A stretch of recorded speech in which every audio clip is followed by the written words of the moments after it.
كرة طويلة في عرض الدفاع التونسي، لمسة من عماد متعب، مرتدة، تصويب، وجول جول جول جول.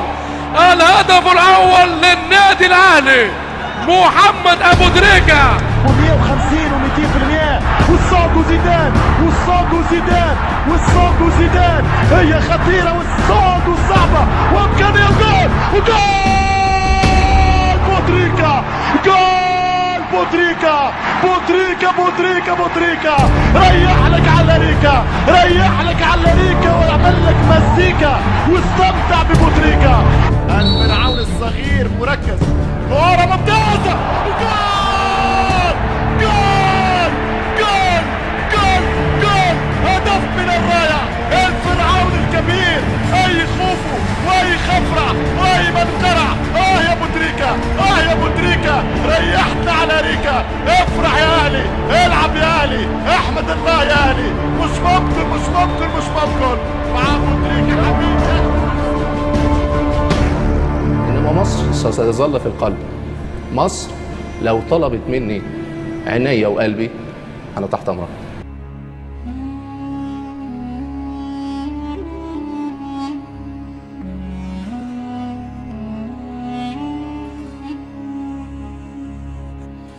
رجل أحبه الله فأحب فيه خلقه. قصة كفاح بدأت من سن 17 وانتهت في سن 34. لقب زيدان العرب، أمير القلوب، الماجيكو. إنه اللاعب الخلوق صاحب الابتسامة الهادئة، رمز من رموز التواضع حقا. إذا نظرت إلى وجهه سررت، وإذا تعاملت معه انبهرت بكرمه وطيب خلقه. إنه محمد أبو تريكة، مواليد 7 نوفمبر 1978. نشأ في قرية نهية بمحافظة الجيزة، وله 4 من الأخوة، 3 أخوة وبنت واحدة، وله من الأبناء 5: أحمد وسيف ورقية وسدرة ومودة. عمل منذ صغره عامل يومية في مصنع للطوب، وهو ما ساعده في تقوية بنيانه فيما بعد. حاصل على ليسانس آداب قسم تاريخ من جامعة القاهرة. تسمية أبو تريكة بالأسطورة الأهلوية أمر قد يبخسه حقه، فمشجعو الأهلي يلقبونه بالملاك أو الرمز. حتى الصحفيون يطلقون عليه رجل السلام، ويقفون عاتدا عند طبعه الهادئ وأخلاقه العالية وتواضعه الكبير.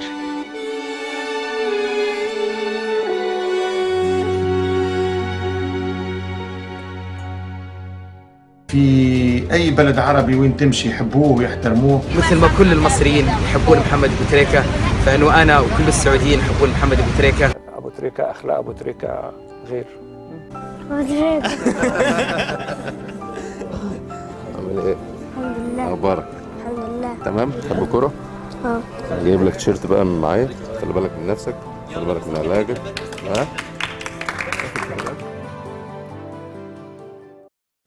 فتريكا رفض ياخد الفلوس وقال لا انا اخد زيه، ما اخدش اكتر منه. زي زغلول. اخد زي زغلول. قصة انتقال للنادي الأهلي. انتقل إلى النادي الأهلي بمبلغ 450 ألف جنيه. قصة 750 ألف جنيه، وهنا يجدر بنا أن نذكر ما حدث لتحويل وجهة أبو تريكة لنادي الزمالك بعد الاتفاق مع الأهلي، حيث حدثت قصة طريفة قبل توقيعه للأهلي. اجتمع به الأستاذ المندوه الحسيني والكابتن عزمي مجاهد، واستلم منهم مبلغ 750 ألف جنيه. وقتها نام تريكة طوال الليل بالمسجد خشية الذهاب إلى المنزل حتى لا يتعرض وقتها للسرقة. وفي الصباح ذهب للأستاذ حسن فريد وروى له ما حدث، وقال له نصا: أنا عايز ألعب في الأهلي. هنا استدعى حسن فريد أحد رجاله للذهاب مع تريكة لرد المبلغ لنادي الزمالك.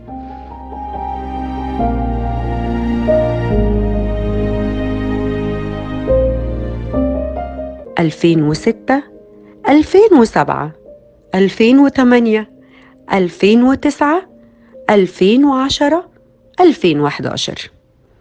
كأس مصر فاز مع النادي الأهلي ببطولتين في كأس مصر 2006 2007. كأس السوبر الإفريقي 4 بطولات أعوام 2006 2007 2009 2013. كأس السوبر المصري 6 بطولات أعوام 2005 2006 2007 2008 2010 و2012. بطولة الخليج للأندية بطولة واحدة مع نادي بني ياس الإماراتي عام 2012. أرقام لا تمحى من الذاكرة، أرقام لا يستطيع أحد نسيانها عن تريكا. كم وددت وكم تمنيت وكم حلمت أن أعلق على مباراة يتواجد فيها اسمك، فليشهد التاريخ إني الآن أصبحت معلقا. نعم أصبحت معلقا الآن بعدك يا أبو تريكة. فاتولدت على حب ابو تريكة، كابتن محمد ابو تريكة، لان انا مركزي في نفس المكان بالظبط. شخصيه ما فيش حد بيختلف طبعا عليها طبعا. اتولدنا بصراحه على حب الراجل الطيب ده. لقيت كابتن ابو تريكة منزل تويتر، لان طبعا يعني لقيت حاجه مش غريبه باسمي طبعا. فكان كابتن ابو تريكة يعني بيبارك للعيب جيل النادي الاهلي، فدي كانت بالنسبه لي حاجه كبيره جدا. ما كنتش عارف اقول ايه. مش هيتعوض حاجه كده لوحده. يعني ابو تريكة مش هيجي تاني. فعلا. بكلمك بامان. طبعا في كل حاجه، يعني من الكوره اللي بره الكوره.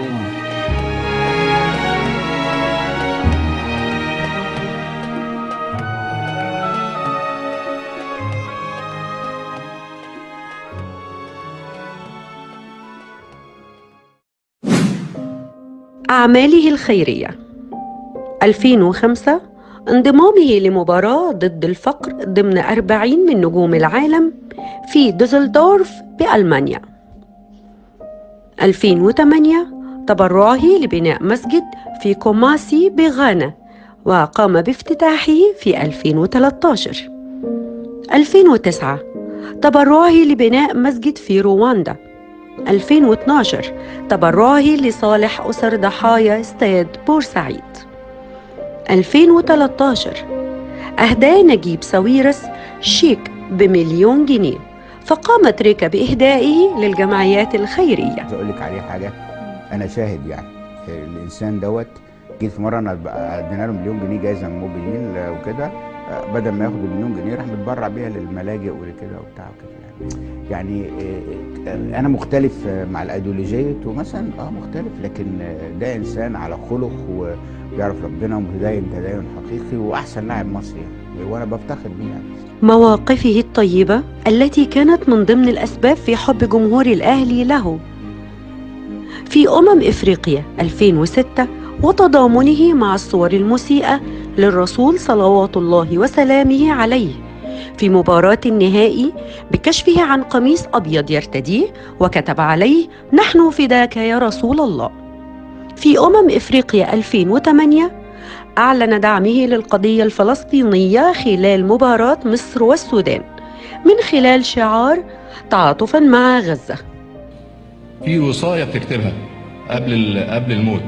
أنا من ضمن الوصايا اللي كاتبها إن التيشيرت اللي عملته تعاطفاً مع غزة يكون معايا في الكفن.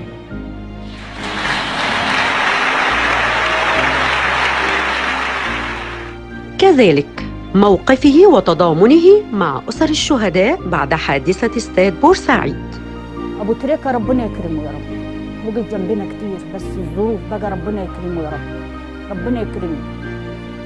إنسان طيب وحنون، ربنا يكرمه يا رب. طول عمري بدعي له من اول عيننا ما ماتت لغايه النهارده. هو مش بعيد عننا، بس بيبعت لنا على النت على الفيس: كل سنه وانتم طيبين يا اسر الشهداء، في عيد في عيد فاكرنا، في ذكرى عيالنا برضو فاكرنا. مهما شوف الدنيا بعيده عليه بس فاكرنا كابتن ابو تريكة لغايه دلوقتي. فعلا مش ناسي لا اولادنا ولا ناسينا. هو بعيد ممكن اتصال كفايه قوي علينا، احنا مش عايزين اكتر من كده. مفيش لعيب من اللي بيلعبوا في النادي الاهلي حس بعيالنا زي ابو تريكه. تكفى الوحيد اللي حس بعيالنا وحس بقلوبنا. لان ما زال حتى الان انا احيانا بحلم بكوابيس، لان انت على ايديا دي استشهد ناس.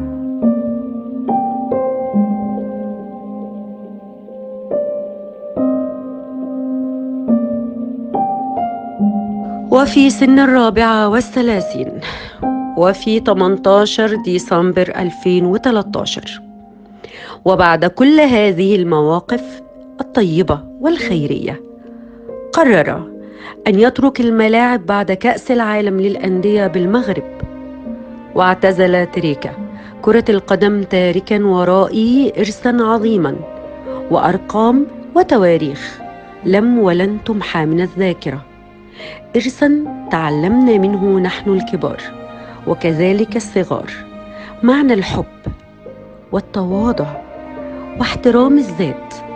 إنسان جمع الله في قلبه كل الكلمات ومعانيها الطيبة، شخصية لن تمر على ملاعبنا كثيرا، من سار بين الناس جابرا للخواطر أدركته عناية الله ولو كان في جوف المخاطر.